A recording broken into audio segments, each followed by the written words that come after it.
Kormap CTI merupakan salah satu program nasional yang ditujukan untuk pengelolaan ekosistem pesisir berkelanjutan. Salah satu aspek dari kegiatan Kormap CTI adalah monitoring ekosistem pesisir. Monitoring ekosistem pesisir perlu dilakukan dalam jangka waktu tertentu agar kita dapat mengetahui kondisi terkini dari ekosistem pesisir itu, apakah membaik atau tidak. Kegiatan monitoring ini di Sumba Timur adalah kegiatan tahun kedua, di mana tahun pertama sudah dilaksanakan di 2018 dan hasilnya cukup baik, dan di tahun ini kita melakukan supaya diketahui tren bagaimana kondisi ekosistem pesisir. Harapannya dari kegiatan monitoring ini didapat suatu hasil yang bisa menjadi landasan kebijakan bagi para stakeholder, terutama BKKBN Kupang maupun BKP Provinsi Nusa Tenggara Timur.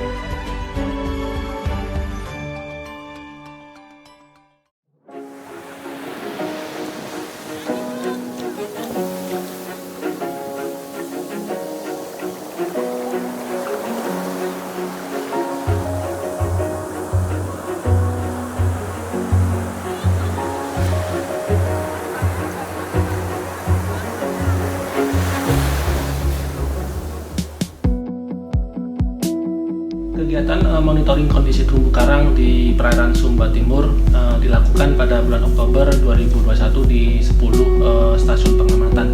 Sebelum melakukan kegiatan monitoring, tim karang mempersiapkan dan melakukan pengecekan peralatan selam dan alat-alat yang dibutuhkan dalam monitoring terumbu karang, misalkan BCD, regulator tabung, underwater kamera, serta peralatan-peralatan untuk maintenance tali transek seperti besi patok dan tali nangsi. Secara umum, kondisi terumbu karang di perairan Sumba Timur termasuk dalam kondisi sedang, dengan tipikal terumbu karang tepi atau flinging reef dengan rataan terumbu yang cukup panjang hingga 1 km. Sedangkan untuk substrat dasar didominasi oleh rabel dan pasir.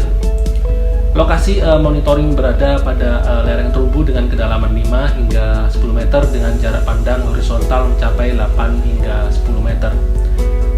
Di beberapa stasiun pengamatan, kelompok dari genus Acropora, Stylopora, Porites, dan Fungia merupakan jenis-jenis yang cukup dominan di daerah terumbu di perairan Sumba Timur.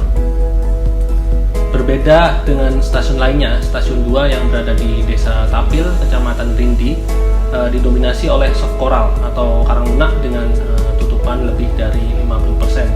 Kondisi ini secara tidak langsung akan mempersempit ruang tumbuh hard coral karena adanya faktor kompetisi dengan soft coral. Selain itu, di stasiun ini juga ditemukan boulder yang cukup besar dari kelompok Gardinoroseris dengan panjang keliling sekitar 20 meteran.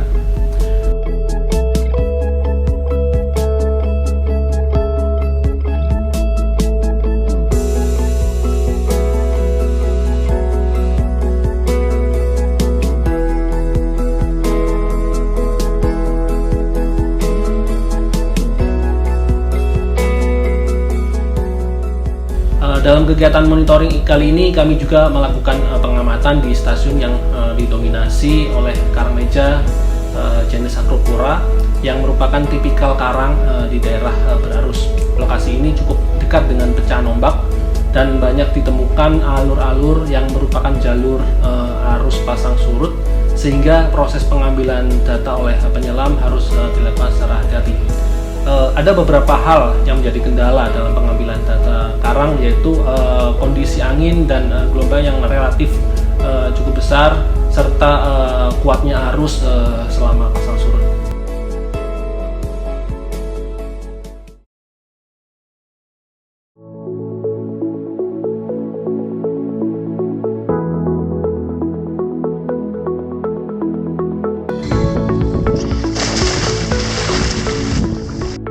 Satu aspek ikan yang diteliti pada program RHM atau Reef Health Monitoring di perairan Sumba Timur ini adalah aspek biodiversitas ikan terumbu karang. Selanjutnya yaitu pertama, ikan pemakan polip karang atau lebih dikenal sebagai ikan koralivor. Dalam hal ini diwakili oleh ikan dari suku Chaetodontidae atau ikan kepe-kepe. Kemudian kedua, ikan herbivora atau pemakan alga tanaman air yang diwakili oleh suku Acanthuridae, biasa disebut sebagai ikan kulit pasir atau sarganfish, dan Scaridae, kakatua atau parrotfish, dan Siganidae atau biasa disebut ikan beronang atau rabbitfish.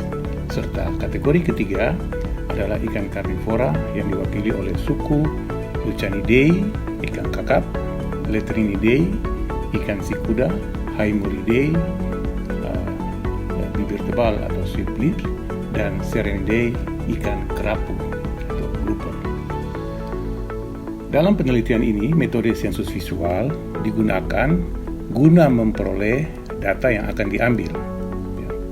Data yang tercatat atau diambil itu meliputi keanekaragaman jenis dan juga kelimpahan individu, di mana juga diambil estimasi ukuran panjang daripada masing-masing jenis ikan, tapi lebih difokuskan kepada ikan kategori herbivora dan karnivora.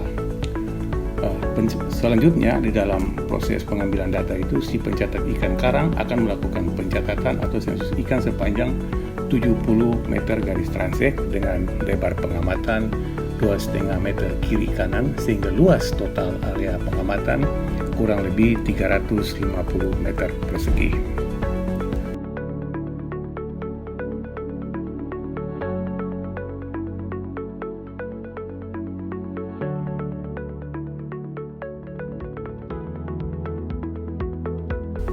Beberapa faktor yang menyebabkan adanya variasi komposisi jenis ikan karang antar lokasi pengamatan atau penelitian itu ada kurang lebih 4 faktor. Yang pertama adalah tinggi rendahnya tutupan karang. Yang kedua adalah intensitas sedimentasi atau kekeruhan perairan. Yang ketiga adalah kompleksitas dasar terumbu atau biasa disebut dengan indeks rugositas. Dan yang keempat, pengaruh intensitas penangkapan oleh nelayan.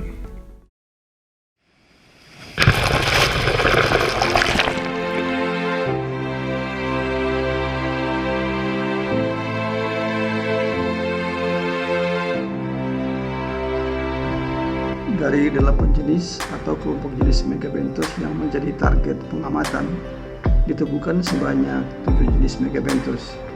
Kondisi ini menunjukkan bahwa keberadaan Megabenthos di perairan Sumba Timur cukup beragam. Kelimpahan individu Megabenthos tertinggi dalam pengamatan ini terdapat di stasiun WAIC 06, sedangkan yang terendah di stasiun WAIC 05. Selama 2 tahun pengamatan, yaitu antara tahun 2018 dan 2021, genus Diadema dan Rupella yang memiliki fungsi ekologis tersebar cukup merata pada hampir semua stasiun, dengan kelimpahan individu yang cukup tinggi. Secara umum, keberadaan Diadema pada ekosistem terumbu karang dapat berperan dalam mengontrol laju pertumbuhan alga yang merupakan kompetitor bagi pertumbuhan koloni karang. Kemampuan genus Diadema ini dalam menghambat pertumbuhan alga secara tidak langsung memberi ruang bagi koloni karang untuk dapat tumbuh dan berkembang. Sedangkan untuk jenis-jenis ekonomis penting seperti kima, lola, teripang maupun lobster sangat terbatas penyebarannya, dan kelimpahan individunya cenderung menurun antara tahun pengamatan. Berkurangnya kelimpahan individu dari jenis-jenis tersebut umumnya disebabkan oleh tangkap lebih yang dilakukan oleh penduduk setempat atau masyarakat pesisir. Daging dan cangkang jenis-jenis tersebut dapat dengan mudah ditemukan dijual di pasar-pasar lokal. Karena memiliki nilai jual yang tinggi, jenis-jenis ini telah menjadi komoditi ekspor. Secara umum, keberadaan Megabenthos di perairan Kabupaten Sumba Timur berada dalam kondisi baik.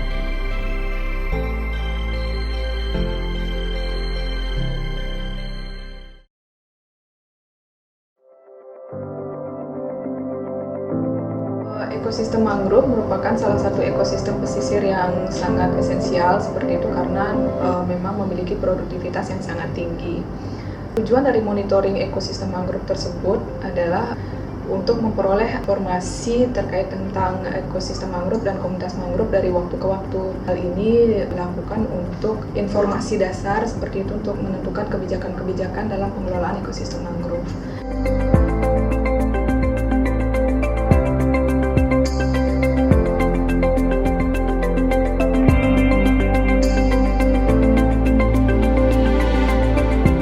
Sebelum melakukan monitoring ekosistem mangrove, jadi kita perlu mempersiapkan alat-alat yang akan kita gunakan. Alat-alat yang kita perlukan dalam monitoring mangrove itu, pertama itu ada GPS. GPS kita gunakan untuk merekam titik koordinat maupun melacak lokasi atau koordinat atau stasiun yang sudah ditentukan sebelumnya.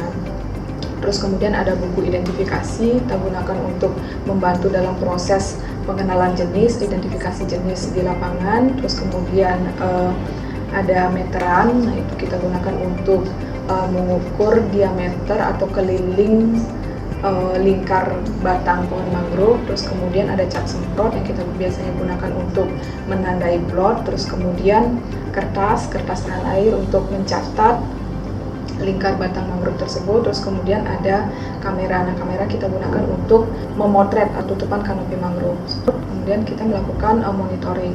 Nah, monitoring biasanya kita lakukan itu atau pemantauan yang dilakukan itu menggunakan plot. Jadi plot yang digunakan itu berukuran 10 x 10 meter. Di dalam plot itu kita akan melakukan beberapa pencatatan seperti itu. Jadi kita akan melakukan pengamatan beberapa hal. Nah, yang pertama perlu kita lakukan itu adalah setelah kita membuat plot berukuran 10 x 10, kita melakukan pencatatan informasi dasar seperti lokasi, terus kemudian lokasinya di mana, terus kemudian waktu, kemudian termasuk juga jamnya.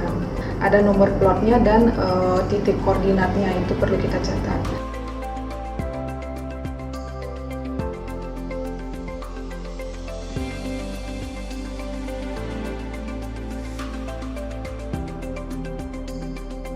Kemudian kita melakukan pengambilan foto untuk mengetahui tutupan kanopi mangrove-nya.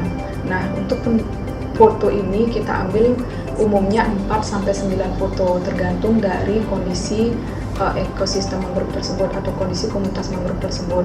4 foto diambil jika kanopinya rapat dan 9 foto kita ambil jika kanopinya jarang, seperti itu. Nah, terus kemudian setelah pengambilan foto, kita lakukan identifikasi jenis. Nah, identifikasi jenis ini sekalian dilakukan dengan penghitungan jumlah tegakan mangrove dan pengukuran lingkar tegakan mangrove.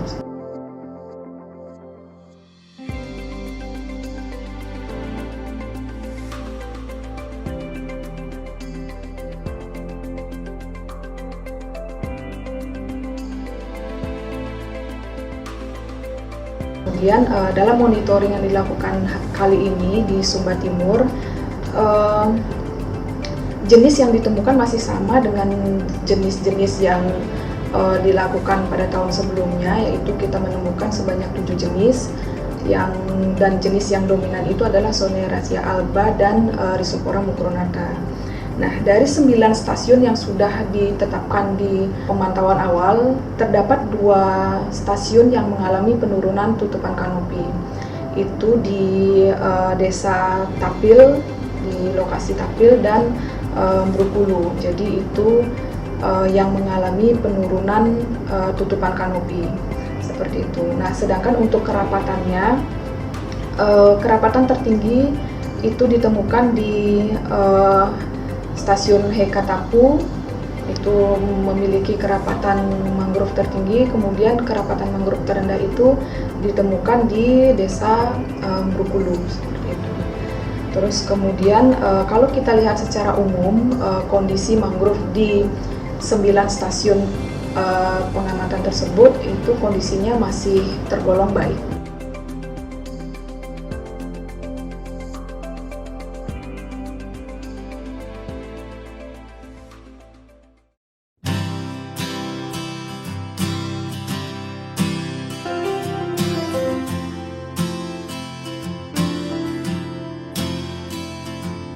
Ekosistem Padang Lamun seperti kita tahu merupakan salah satu dari 3 ekosistem penting perairan yang kita perlu tahu kondisinya seperti apa. Kemudian dalam kegiatan kali ini, kami juga turut menilai kondisi padang lamun yang ada di perairan Sumba Timur NTT ini. Di mana dalam pengamatannya, di perairan Sumba Timur terdapat 7 stasiun pengamatan, dimulai dari Desa Rindi, kemudian kita mengarah ke timur, ada Desa Tapil, Metiai, Wai Bakal, Nusa, Warangbadi, dan stasiun yang terakhir adalah Maukawini. Dalam pengamatan lamun yang kita lakukan, tahapan persiapan menjadi hal yang penting untuk diperhatikan, di mana kita mempersiapkan alat-alat pengamatan yang terdiri dari frame transect yang berukuran 50x50 cm, kemudian ada rometer, kemudian ada mistar untuk kita mengukur tutupan kanopi yang ada di dalam transect. Kemudian tidak lupa juga kita menggunakan GPS untuk menentukan titik pengamatan yang sudah ditentukan sebelumnya. Kemudian dalam pengamatannya kita membentangkan transect sejajar dengan garis pantai sepanjang 150 meter. Kemudian di antara 50 meter kita membentangkan garis transect 100 meter ke arah laut. Kemudian di perairan Sumba Timur ini, di antara 7 stasiun pengamatan, kita menemukan 8 jenis lamun yang ada di lokasi. Hal ini membuktikan perairan Sumba Timur memiliki kondisi padang lamun yang cukup beragam. Di antaranya adalah Enhalus acorides, Thalassia hemprisi, Simodosia rotundata, Sirongodium misetopholium, Halopila ovalis, Halodul nervis, Halodul pinifolia, dan yang terakhir adalah Simodosia cerulata. Kemudian dalam pengamatan kali ini juga kita menemukan dari 7 lokasi itu perairan Maukawini memiliki kondisi padang lamun yang paling baik di antara 6 stasiun lainnya, di mana perairan Maukawini ini memiliki kejernihan air yang cukup baik.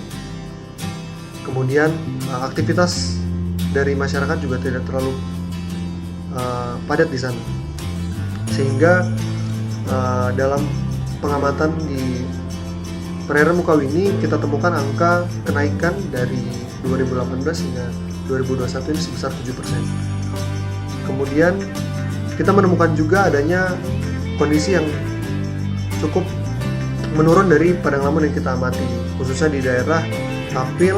Kita menemukan angka penurunan yang cukup signifikan, yaitu 7%. Hal ini diduga karena aktivitas masyarakat di sekitar Desa Tapil memiliki